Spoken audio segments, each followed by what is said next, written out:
کرنا چاہوں گا کہ جو پریشانی یا جو مصیبت و ابتلا ہم محسوس کرتے ہیں اپنے لیے، بسا اوقات وہ کسی دوسرے فرد کے لیے مصیبت یا پریشانی نہیں ہوتی، وہ تو اس کے لیے راحت ہوتی ہے۔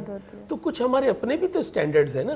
مثال کے طور پر سردی میں مجھے گرم لباس چاہیے، لیکن اگر وہی گرم لباس میں جیکب آباد یا سبی میں اپنے کسی دوست کو بھیج دوں تو وہ کہے گا یہاں تو ہم گرمی سے بری حالت ہے، ہم یہ پہن کے کیا کریں گے؟ تو اس کا معیار اور ہے، طلب کا بھی، تقاضے کا بھی، اور میرا معیار اور ہے۔ ایسے ہی پریشانی کے معیار بھی الگ الگ ہیں۔ بسم اللہ الرحمن الرحیم۔ آپ نے ایسا کیا کہ اونٹ کو پہاڑ کے نیچے دیا، بولا وہ اٹھا، اس کو جب کچھ نظر ہی نہیں آتا تو کیا اٹھائے گا؟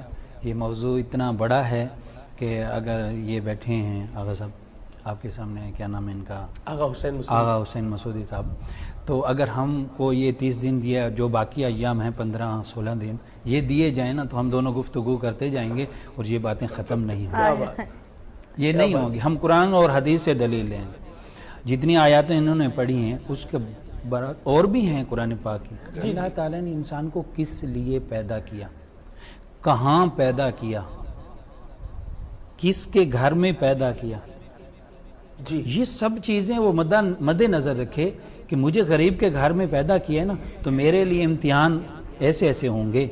اگر میں امیر کے گھر میں پیدا ہوں تو میرے لیے امتحان ایسے ایسے، امتحان وہاں بھی ہوگا، امتحان وہ تو الگ ہے نا، کہ دنیا آخرت کی کھیتی ہے، جو بو گے کل وہی کاٹو گے، یہ ہے۔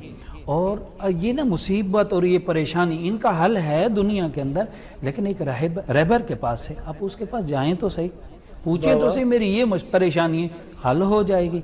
دیکھیں عیسیٰ علیہ السلام کے نزول سے پہلے سب بیماریوں کا علاج انہوں نے ڈھونڈ لیا سوائے کوڑ کے اور موت کے۔ عیسیٰ علیہ السلام کو اللہ نے وہ عطا کیا، وہ بھی دیا۔ تو ہم کسی کے پاس جائیں تو کوشش تو کریں، کس مسئلے کا حل نہیں ہے بھائی؟ واہ، اس دنیا میں بتاؤ کس مسئلے کا حل نہیں ہے؟ ایک امید افزا بات کہہ دی کہ جتنے لوگ دیکھ رہے ہیں کہ اگر ان کے پاس کوئی پریشانی ہے، مسئلہ ہے، تو یہ تو آپ تسلی رکھیں، اس کا حل تو موجود ہے، آپ نے وہاں تک پہنچنا ہے۔ جی، اگر موت ہے تو موت کا حل بھی عیسیٰ علیہ السلام نے آنا، انتظار کرو، سور پھونکا جائے گا، اٹھیں گے، زندگی ملے گی۔ ہر چیز کا حل اللہ نے دنیا میں رکھا ہے، اب ہم کو ڈھونڈنا ہے۔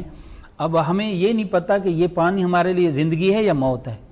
ایک وقت میں یہ ہمارے لیے زندگی ہوتا ہے، ایک وقت میں موت ہوتا ہے۔ بالکل ایسا۔ تو جب کوئی بتاتا ہے نا کہ اگر اس نے ایک پانی گھونٹ بھی پیا نا تو اس کے لیے موت ہے، تو اس وقت نہیں پینا۔ حالانکہ دیکھنے والا تو اعتراض کرنے والی دنیا کی باتوں کو چھوڑیں، دنیا کا کام ہی تیر مارنا ہے، انہوں نے تو منہ سے تیر ہی پھینکنے ہیں۔ جو شخص برداشت کرتا ہے نا، جو شخص برداشت کرتا ہے اس کا بڑا مقام ہوتا ہے۔ کوئی پریشانی غربت کا پریشان کرتا ہے نا، تو وہ اس کے لیے ایسا سمجھے کہ یہ میرے لیے پھول پھینک رہا ہے، مجھے ایک مقام مل رہا ہے، میں صبر کر رہا ہوں، مجھے ایک مقام مل رہا ہے۔ اور یہ مقام کس وقت نظر آتا ہے؟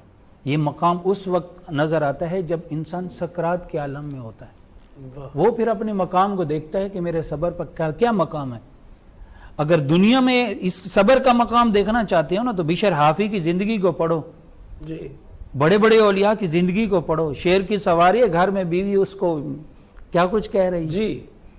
تو میں آخری بات کی طرف آؤں گا کہ حدیث پاک میں آتا ہے کہ جب یہ دنیا کی تمام پریشانیوں کا پوچھا جائے گا اور ہمارے اعمال میں وہ ساری پریشانیاں مصیبتیں جمع ہوں گی، جب اس کا صلہ دیا جائے گا نا، تو پھر حضور نے فرمایا بندہ کہے گا کاش کہ میری جلد کو جو ہے نا لوہے کی کینچیوں سے کاٹا جاتا اس کو، کہ جو مجھے اس وقت جو اس کا بدلہ مل رہا ہے نا وہ کتنا ہی مزیدار ہے، کاش کہ اور تکلیفیں اٹھا لیتا۔ ہاں، یہ دنیا میں اور اسی لیے اہل بیت کے اوپر جو ہے نا سب سے زیادہ تکلیفیں آئیں، حالانکہ قصور کوئی بھی نہیں تھا۔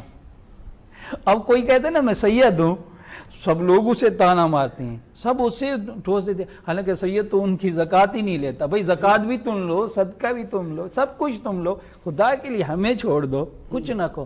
یہ سید پتہ نہیں ہے کہ نہیں ہے۔